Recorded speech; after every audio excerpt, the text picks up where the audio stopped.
play. We have Ethan Roth on the left side playing goblins. Ethan, I actually met at a house party I threw at CubeCon this year. He's friends with Zach Hill and a few of the WotC folks.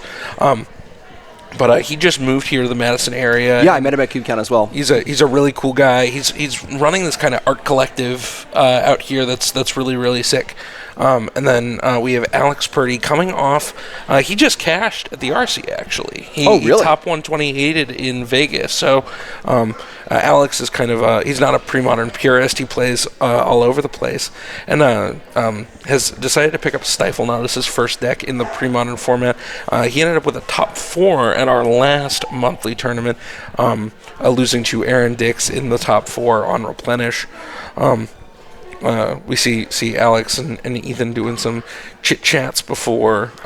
We both know that the banter is the most important part of playing Magic. Yeah, well, as we all know, talking about Magic is at least as fun as playing Magic. For those who are like, are there dogs on the stream? We are at the brewery on Sundays, and puppies are allowed at the bar. Puppies and kids. Sundays. Yep. Puppies and children. Yep. So we're surrounded by dogs and little toddlers and tykes. Of course, we're secluded from them. We're secluded from them. We're in the back with the tankers filled with beer. Yep. Fritz, what are you drinking? I've just got a Half-Life hazy IPA. Yeah. Something a little light.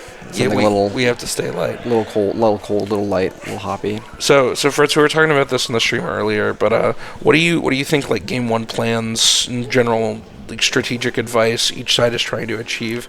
I would recommend I recommend being good at winning the die roll. The die roll is very important. I think goblins, at least with present builds of the deck, have basically 2 plans.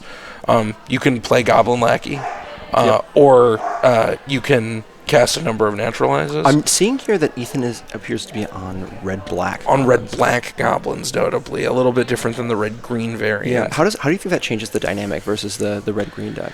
Makes the main board a lot worse, except we see 4 copies of Fire Covenant in his main deck. I'm willing to pay 12 life. Which I'll play 12 life. 12 life and 1 card for 2 of your cards. Of course, if it gets countered, then you just immediately die. Yeah, but what were we doing anyway? When you were gonna die either way. So we see Mountain from. Is that a beta Mountain? Just gorgeous choice from Ethan's side. I think I've seen Ethan's deck. There are some printed proxies in there, and I imagine that the basic lands. He made some good choices with the printed proxy basic. We see Mountain Goblin Likely. That's where I want to be if I'm on the Goblin side. Yep. But I agreed that Alex doesn't have a lot of time. We see foil pitching Island and Gush. Yeah, I mean, what's the way that Dreadnought loses, right? Yeah. Just turn 1 lanky. And if you're gonna mulligan to 4 in order to achieve that goal of, if I'm Ethan, I'm not that unhappy with that exchange. No, you've just cast a Mind Twister. Well, you've anti-ancestor recalled your blue opponent. Which is a good spot to be. Right, over to Ethan's turn. So a quick portent. Most powerful turn 1 play out of the Dreadnought deck. Good old Rishi P. Rashad and Port.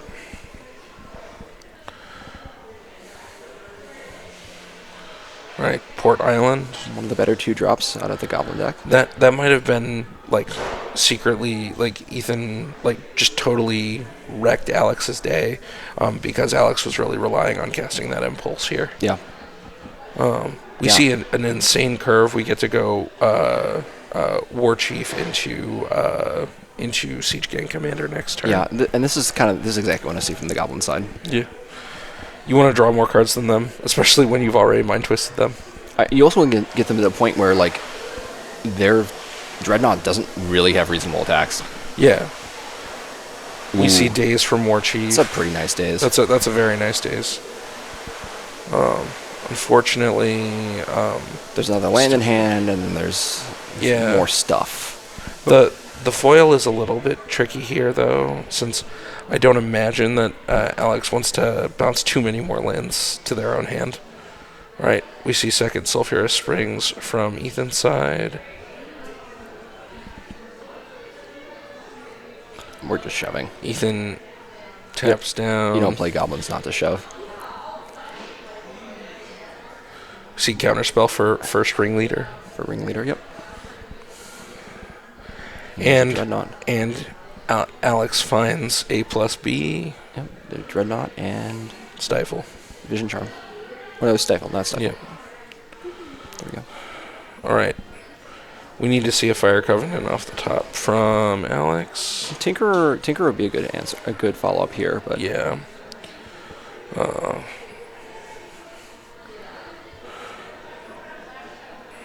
Looks like Ethan's considering whether or not we want to play on curve and cast the Siege Gang. Unfortunately, it's just not going to get there. I think there is a line here, and Ethan's clearly thinking this through, where he needs to ringleader into a hasty goblin and a tinkerer in order to land this. Yes, but he also needs another red source for that to function. To cast both War Chief into... He has 3 red sources. But 4 the activation. Yep. Right, so he goes for the ringleader. And that's one War Chief. One piece of 2, unfortunately. And this is the thing that we saw with Stifle Knot earlier against goblins, is the fact that out of nowhere, if they can manage to get A+B together, it's just a blowout. Even more than a blowout, I think the whole deck design philosophy of Stifle Knot is that it constricts the game to a single point of interaction. Right? Yeah. You have this 12/12 in play, and that's the only permanent that matters. And the big thing that it does when you as well when you're using Stifle rather than Vision Charm is it also means that it makes your opponent's attacks a lot less profitable if they're on the goblin side. Right. Yeah, you get the Abyss in play. Mm-hmm. So Ethan down to 5. One Dreadnought hit away. And a handful of green goons.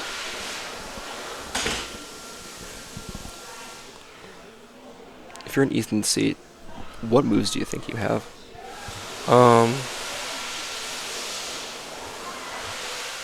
So we can put...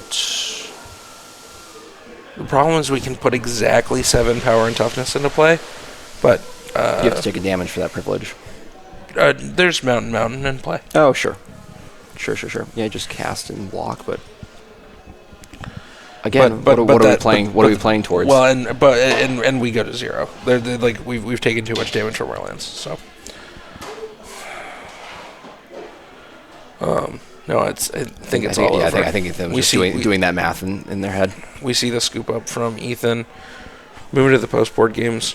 If we're looking at Goblin sideboard, yeah, I just want to mention that how backbreaking that foil, how decisive that foil ended up being in this game. How do you feel about 3 Cabal Therapy, 2 Red Blast, 1 Pyroblast, 1 Goblin Tinkerer in your sideboard is against the Stifle Knot deck? I mean, you had me at Cabal Therapy. Yeah. we are talking to the world's foremost expert in blind casting Cabal Therapy and it being double Thoughtseize. I've had some lucky rips before. I'll admit to Skillful reps. Skillful rips. But I think Goblins is going to have a much better time post board. Oh, I just saw a card. Another reason to play Fire Covenant, besides it being Plaguewind. What's that? Are you familiar with the card Mogg Maniac from Stronghold? I have not ever considered a Mogg Maniac before, but Mogg Maniac is a 1/1, is a 1/1 for 2. That has, whenever it is dealt damage, deals that much damage to target opponent. So in the vein of Stuffy Doll, or Spite Mare, or Boros Reckoner. Oh. The combination of these 2 cards allows you to channel Fireball your opponent. Yeah, nice. It's a beautiful 1-2 punch. Also, you can nice. It also attacks for 1. So it also attacks for 1. So you can be in a situation where you sometimes all you need is 3 1/1s. You just take 1. You're at 19. Deal 19. Yeah. Hope I haven't taken any damage from my Sulphurous Rings. Yeah, well, and oftentimes your opponent is not at 20; they're at 16 or 15. Right. Yeah. But just another angle that the Red Black Goblins deck has. I think there's only 1 copy in the deck, right? Yeah, I believe that's So it's something the case. you could pull together if, say, your opponent's sitting under an ensnaring bridge or something. But it's definitely an interesting tool to have access to in the toolbox. Should we take a look at Alex's sideboard? Yeah. I imagine there's going to be some number of blasts, and that's going to be the best thing. Yeah. As our resident dreadnought expert, so we have 3 powder kegs, 3 parallax tides, 3 annuls, chain, and misdirection, and 4 hydroblast. 4 hydroblast. So yeah. I bring in 4 blast and no kegs on the play on the draw. I might bring in 1 or 2 on the play, but like in this particular spot, I bring in the chain of vapor, of course, because you have to stop turn 1 lackey. But notably, Alex not using essence flare tech. That has been adopted by some other lists, but I think 4 blasts plus chain can definitely get it done. Ethan is definitely looking to play a lackey on 1 or a discard spell out of the board. Yeah, It looks like Alex successfully boarding out Flash of Insight, which is exactly where I'd be, as well as some number of copies of Days. Do you think Alex should be considering boarding in the misdirection, given that they saw black mana sources? I think that's not unreasonable, but you're not sure specifically what kinds of interaction they have. If it's duress, then it doesn't do anything. If it's if their removal spells are like Smother. or smother, like Yeah. relevant, but if their removal spells are a different kind of configuration, or like some kind of artifact removal, like that doesn't do anything. Or Goblin Tinkerer. Yeah, or Tinkerer. Yeah, I think I would generally bias. I would generally want to see the cards I want to misdirection before I bring before in you misdirection. bring in misdirection. I think in this matchup in particular, because in game 1 we didn't see anything of that sort. Like, plausibly Ethan could be on some number of Terminate. Is Ethan on any Terminates? Can take a look. 0 Terminate in the starting, and none in the side. No terminates in the list. So no, we're probably not going to see that misdirection in.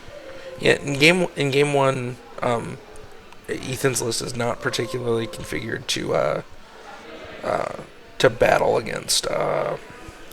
Well, to battle, yes. To battle, yes. But to answer a result dreadnought, no. No, there's only 1 Tinker in the main deck. And notably, this is one of the things you do lose with the Black Splash is access to Naturalize. True. You do gain, in this case, though, you do gain access to Fire Covenant. Yeah. And there's other reasons, other things you can do in black, such as... I love Cabal Therapy in the current metagame. It's exactly where I want to be. Yeah, not a whole lot of black decks in this room, actually. No, today. it's pretty light today. Very lot of goblins, though. A lot of goblins. All right. You see... Oh, this hand is great. A great hand for Ethan. And on Alex's side, I think it has what it needs. It's got 2 lands and some interaction. That's where I probably land. Yep. Answers a turn 1 lackey and digs for the other half of the combo. So we see Sulphurous I think I'm happy with both these keeps. A little bit of a think here. Take 1. I think you just named Dreadnought. That's where I think I am.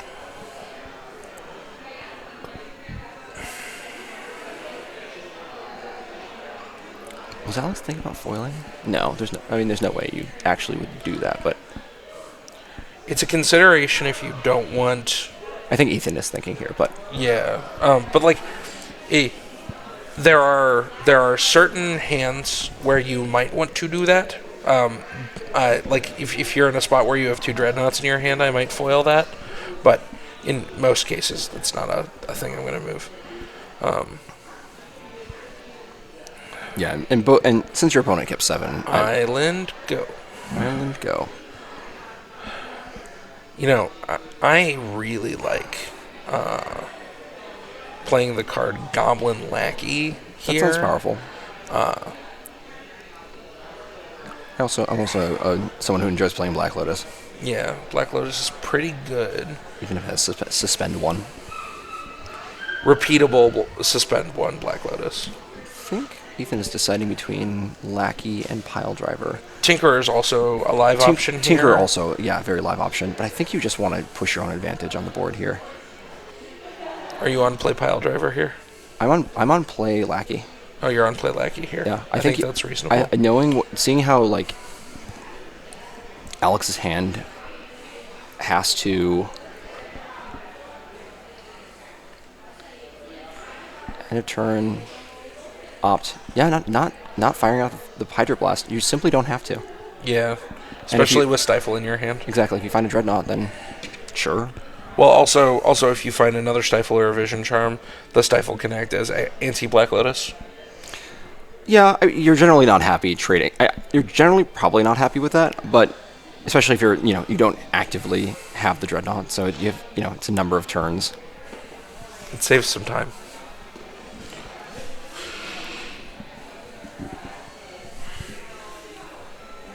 Well, let me fix the overlay. It is indeed round 3, not round 2, so... Alex just found the Dreadnought. Alex finds Dreadnought. Alex casts Stifle, targeting Dreadnought. And there's a 12-12.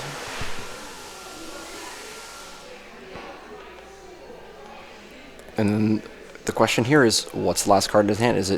What are those 2 cards? Is one of them an island? I think one of them is an island. If it's island, if it's Gush, then this game is going to pose some problems. And okay, so playing a land, flashing back Cabal Therapy, sacking that Lackey. I think he has to name Hydroblast here. No, because your plan here is to cast this Fire Covenant. There's a Fire Covenant. So you name Foil. So I believe you name Foil, because I think you just need to get this off the board. I mean, maybe my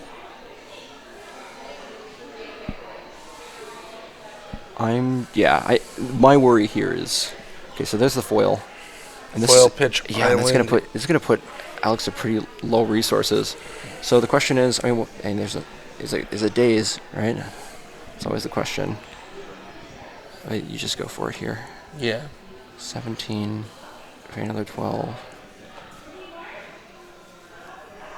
Go to 5. I mean, you pay. You're at 5. You're at 5. You put this card on the stack. You're at 5.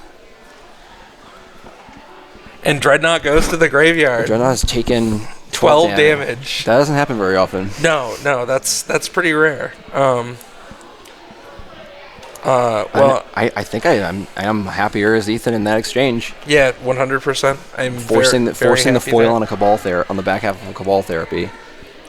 Now we get to see potentially the grindy game out of Goblins. Well, and like the problem is you've boarded out a lot of your raw card advantage spells as the Stifle Knot player. Right. Like your flashes are gone, and so yeah, the thing you're worried about is the game is the fast Goblins draws, but there's Ethan's configured his deck to there's just ringleaders. Kill the first Dreadnought and then grind. I mean, if Ethan can get a second mana source here, he's just going to draw some cards out this Ringleader and then play a Tinkerer. Exactly. Or maybe even just bait out this Hydroblast by running out this Tinkerer and this... For sure. This Tinkerer and this Pile Driver.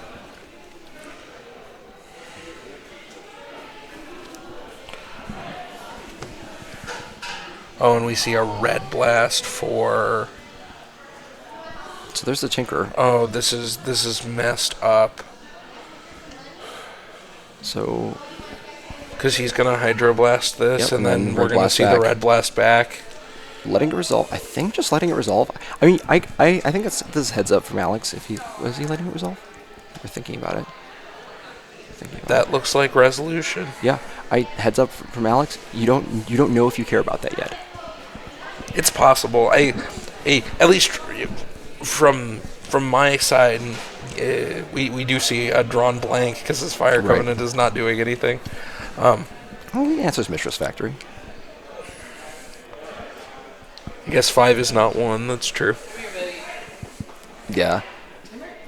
Unfortunately, Fire Covenant's like the most awkward, well, a very pretty awkward removal spell Yeah. in a lot of ways. It's a removal spell that answers Dreadnought that costs you an enormous amount of life. You can only cast one of them per game. This pile driver is going to be pretty good, though. Start getting in some damage. Yeah, I mean, I think Boom. Attack with Tinkerer. get in there, 19. And there's pile driver, and so now if you want to Hydroblast this, I mean, you gotta counterspell makes sense here. counterspell. Yep. Mana efficiency.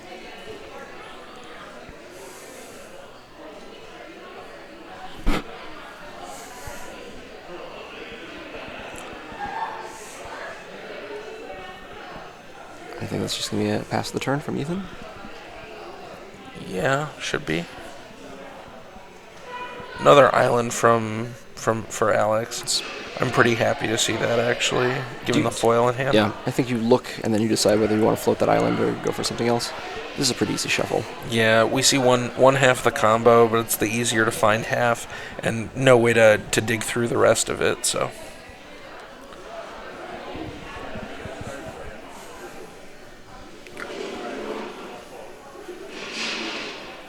The Fire Covenant build of Goblins is interesting. I don't like it as much in this matchup as the other black cards one could be playing. It's certainly interesting.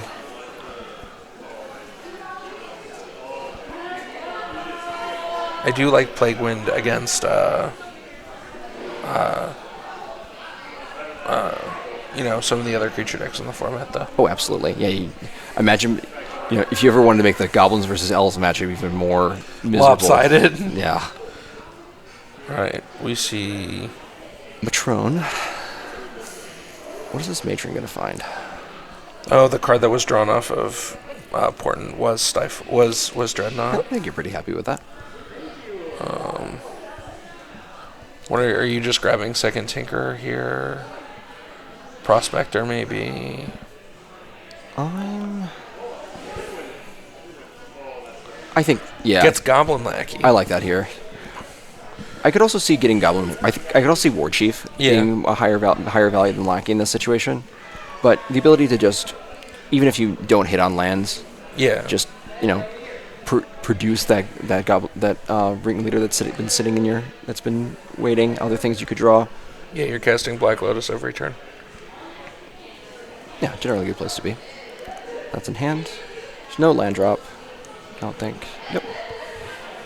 The draw for... Land draw, and there's a counterspell. It's a good series of draws. Hydroblast just sitting. Alex has a long way to go. Okay, well, we got that. We have the War Chief. Interesting. Combat, get in. Okay. This is good. I don't hate this. It's a little bit. It's kind of conservative, but I guess it allows you to hold up mana. Yeah. And that's another advantage of the Lackey of the War Chief here, is it just lets you hold up a lot more mana. Well, and here, Counterspell is a consideration where, you also make it so, this is one of the really tricky spots that's going on here is, Stifle Knot has to kill the Tinkerer, and it's got to land a Dreadnought, and it's got to have counter magic in case there's other stuff going on.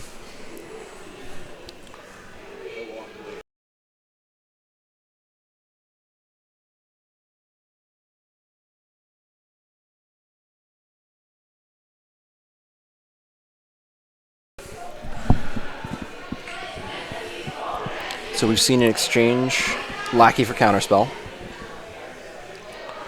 Now we're seeing War Chief. Now War Chief. And there's the Hydroblast. And is that, what mode is that in? Presumably it's countering the War Chief. War Chief. I think that's what you have to do here.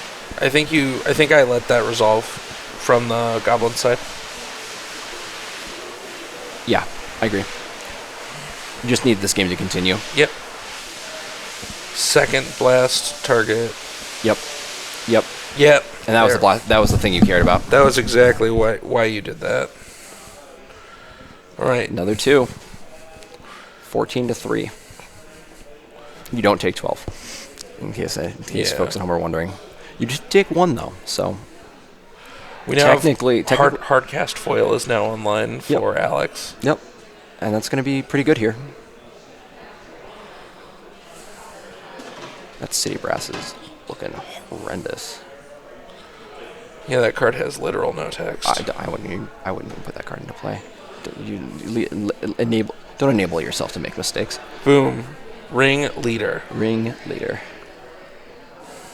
Actually, no, it's fine. Actually, you just go to 1 if they play a Dreadnought. And there's Hardcast foil. Yep. Hardcast foil. And so now we're back to just like stuff on board versus two 1/1s. It's 2 1/1s. It's not quite 3, but 2 from this position could just get there. There's Porton. That's a fantastic draw. That's another draw step for Ethan though. It's true. See Days, Chain, Island. Oh, Chain is really interesting here.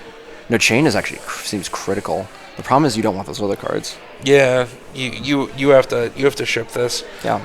Just because like, the rest of the cards don't do anything.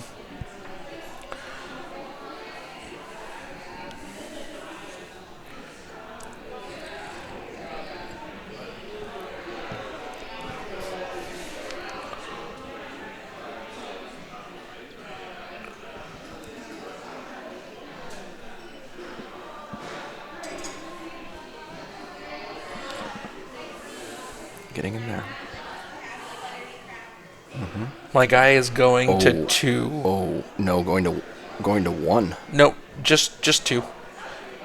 Oh right, because you can get red mana from the you City can of get Brass. red mana from the City of Brass. That is one of the bad colors. Siege Gang Commander. City of Brass produces, and this is saying, okay, you have one more turn. Yep. That's not enough. Mistress Factory does not do it, especially due to Wasteland.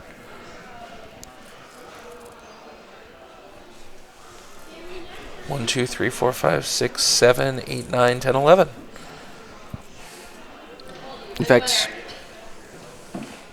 I believe the way that tapping mana works, you can pay costs with City of Brass and stack the ability you're activating on top of the Correct. The deal one. If you tap it not as a part of the when you pay mana step, but if you activate it first and then you put the effect on the stack, you can indeed do that. Yep.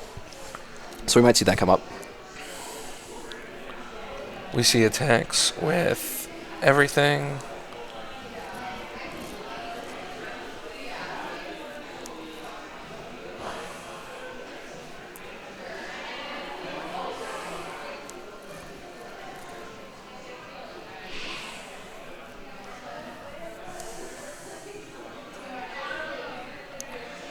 Reactivation.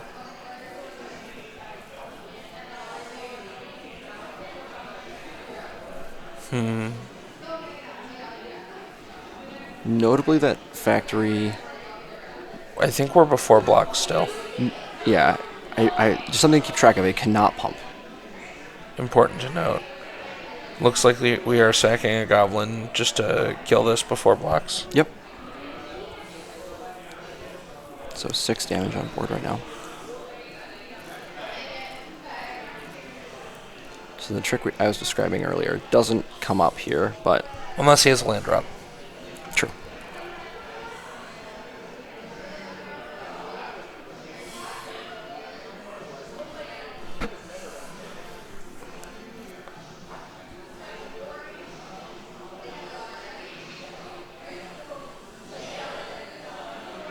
No. No. Stop the game. Yep, stop the game.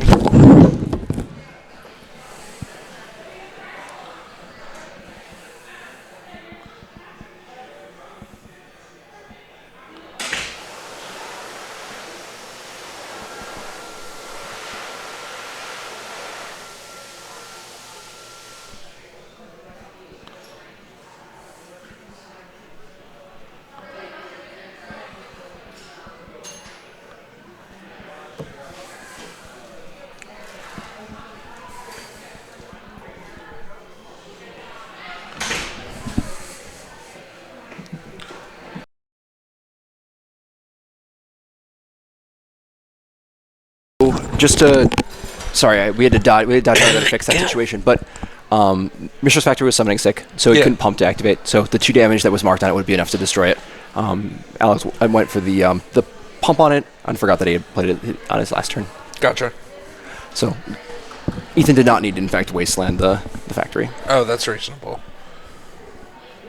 Don't think what it would end up mattering, but want to make sure that game state is maintained. We are at a somewhat of a competitive REL. Yeah, it's kind of vibes-based competitive REL. We want everyone to play correctly and for things to resolve appropriately, and for there to be some... But you can still have a beer while you play Magic. Yeah, you should be able to have a beer, and you should not sweat out your opponents. Yeah.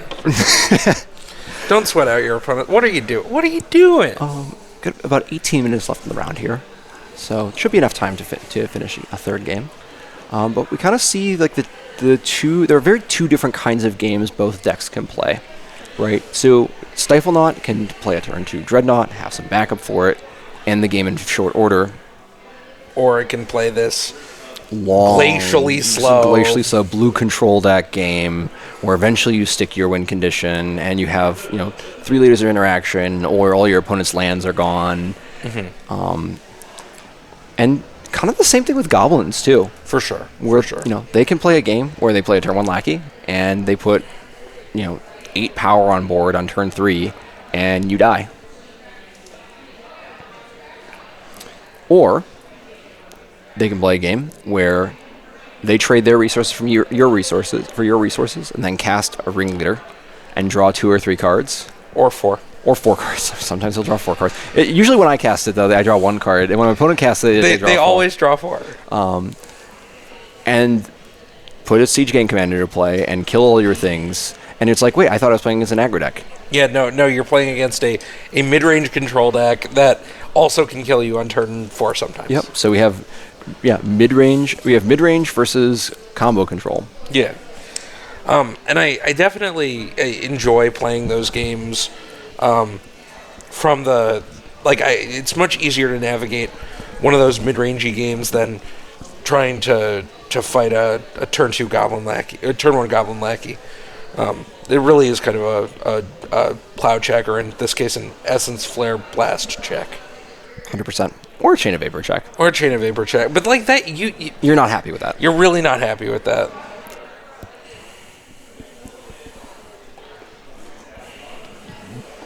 Alex on the play here.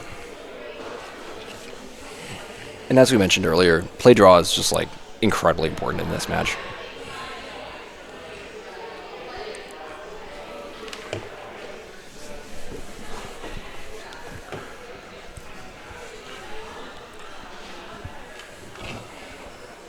I do think Black-Red Goblins is one of those fun riffs you can do on a bunch of the decks in the format.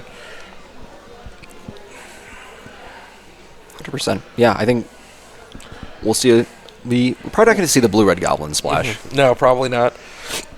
Mana's probably too bad to support it. But any of those allies of red. Alex has proposed tossing a card to Ethan to give him some help, and picks it back up from his deck. What are we looking at? 2 copies of Drownews Crusade. We see 2 keeps. Is it 2 copies of Drownews Crusade? I saw 1 Drownews Crusade. Bloodstained Mire. Yeah, dude, City of Brass. 2 of them. Crazy. Do you like Goblin Lackey or Cabal Therapy here? I am more worried about...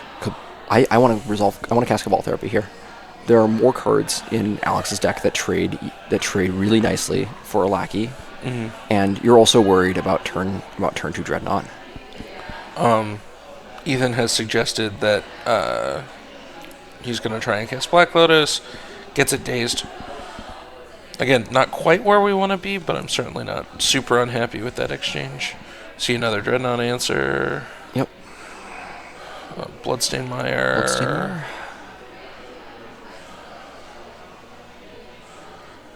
Let's crack down to 18. Get basic Mountain.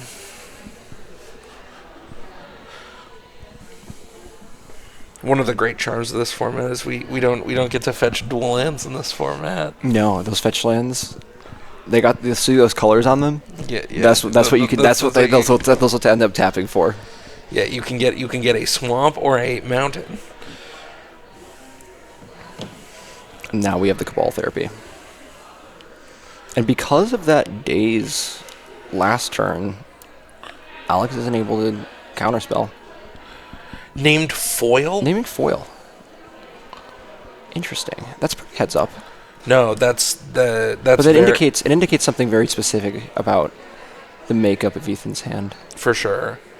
We see Skirk Prospector. Well, is that a printed? Is it like just the worst corners? They're like the most amazing corners we've ever seen.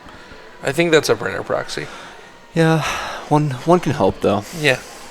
Might be just the most. Oh, we see flashback. Yeah, this is probably the best value you're gonna get out of your Skirk Prospector. Yeah. If I'm in Ethan's seat, am I just taking the keg? Oh no, No, he's just reading Powder Keg. As a resident Cabal Therapy, Takes Powder Keg. Taking keg is interesting. It's a very interesting. I'm spot. much more into taking the counterspell or the blast. Ooh, Lackey, a really relevant draw here. Oh, 100%. Yeah, this Eating demands a counterspell. so quickly. Yep, and there's counterspell. And then, is there a foul blind drop? No. No, Ethan having some difficulty with mana And development. stuck with Drownu's Crusade in hand. I can't imagine if you're Ethan, you're too happy staring down at 2 copies of Drownu's Crusade. See another spell we can't cast. It's a rough spot to be for Ethan. Yep. I mean, the Dreadnought deck.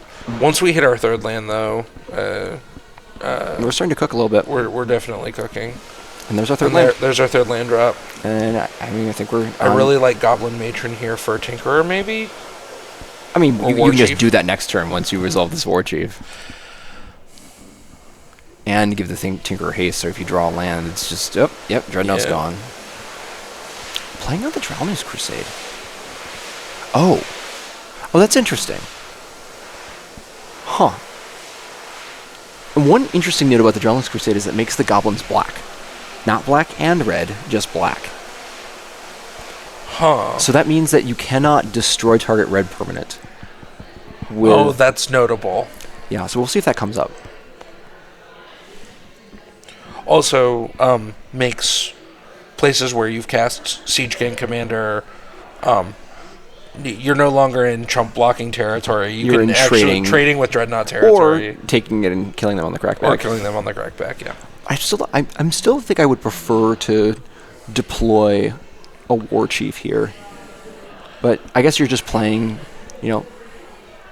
into your opponent having their Hydroblast. Because that War Chief is definitely a juicy Hydroblast target. We see a Red Blast for Ethan. Yeah, good. That's a good draw step. I think here, maybe you just play at the Matron. But I think at some point the War Chief just starts to lose values. You don't have other goblins in it. And this is just going to necessitate a piece. Yeah, it's going to necessitate that. And there's Impulse. Impulse. And Alex still needs both pieces of the combo, right? Yeah, there's one. There's also a Mishra's Factory. Yeah, Yep. Takes the Stifle. Let's just take Stifle. Yeah, I think that makes sense. We have untap. Draws. Float mana.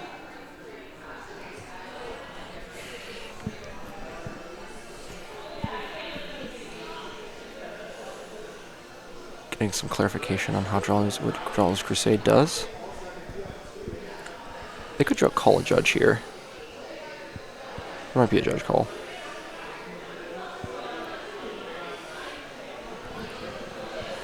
Drawl's Crusade does indeed just make the creatures black. We can look. We can see the rulings here. It is not black in addition to their other colors. Black zombies in addition to their other colors and types. They are black and are zombies in addition to other creature types. Spells it out quite clearly what colors those goblins are.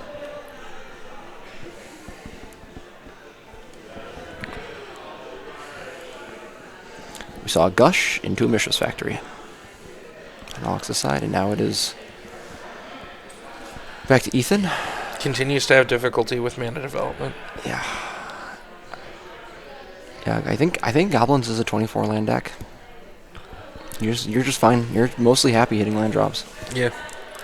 Especially when you have 5s you want to cast on curve frequently. Are we just going to see a Ringleader here? I think... no, just a... a Matron. Matron. Right. Yep, only three mana. Just pass the turn. Interesting. How do you like Mishra's Factory beat down? Depends on the composition of Ethan's hand, but I'm not too unhappy with it. Do you think we're going to see this Fire Covenant fired off here? I think so. I definitely think you should go for it. I don't think there's a place where this card is going to do a lot else in this match. The fact that it gets Pyroblasted is so brutal. Taking 1. And then a few more. Pay 2 more. If you're in Alex's seat. No? Okay. Not worth fighting over. We'll come back to that. As the game progresses. But Goblin another one. 2/2 Lackey. Game really grinding out. Which is kind of what we expected. 8 minutes left in the round. Counterspell, Blast. And suddenly, we're in a situation where blasts are offline. There are no more blasts. And we'll see how that I'm excited works. for the inevitable Goblin Laggy gets Hydro-Blasted. Oh, God. Fritz runs. I feel like we should maybe clarify what the card does. We can't do it, though. We have to wait for someone to ask for clarification. Correct. Or for a rule to be broken. Yeah. I think that there's ambiguity. I think Alex should call a judge. But,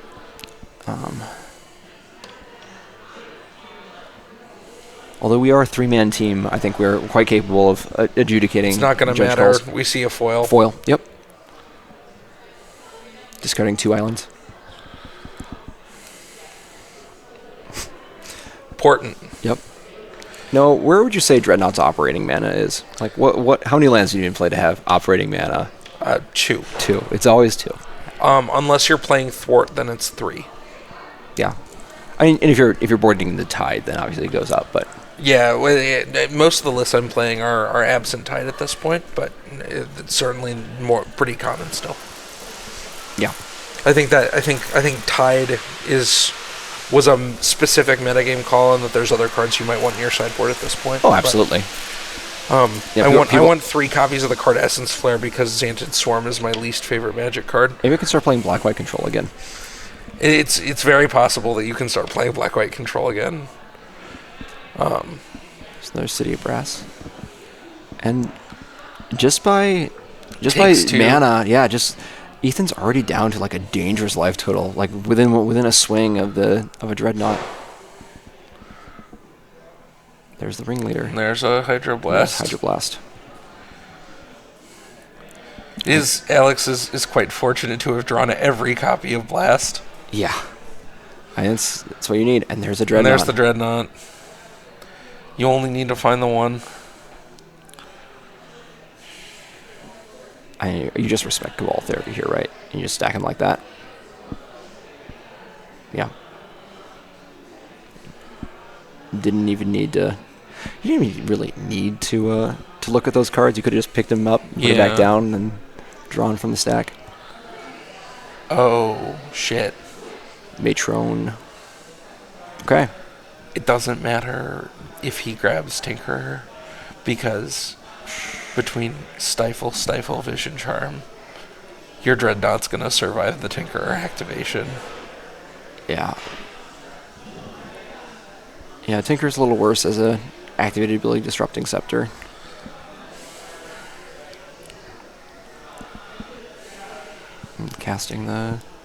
Presumably casting this Tinkerer. Going to 7.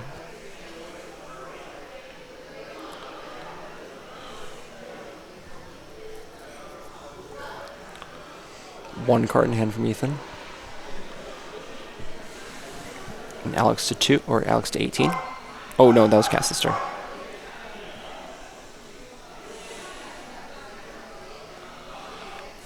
here we have just a shove. The question is, do you go for... I think you just go for Vision Charm here. I don't think you're really in fear. Stifle. Okay.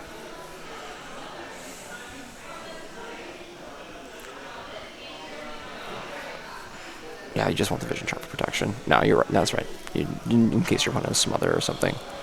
You're going for it, and there's Vision Charm.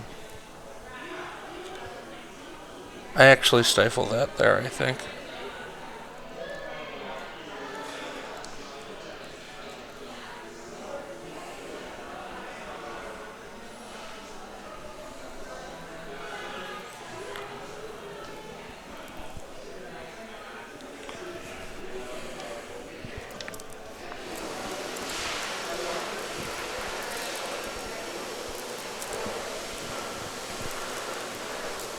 Ethan having a think. Do you know what phase this is? We are in Ethan's first main phase. That makes sense. Yeah, that Bloodstained Mire was the draw for turn.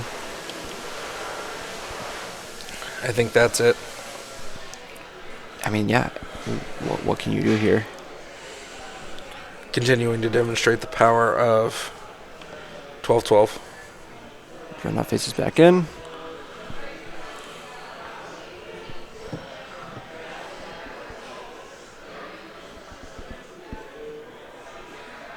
Shoots for 12, and that's it. And that's it. A decisive Game 3 win for the Dreadnought player. Yeah.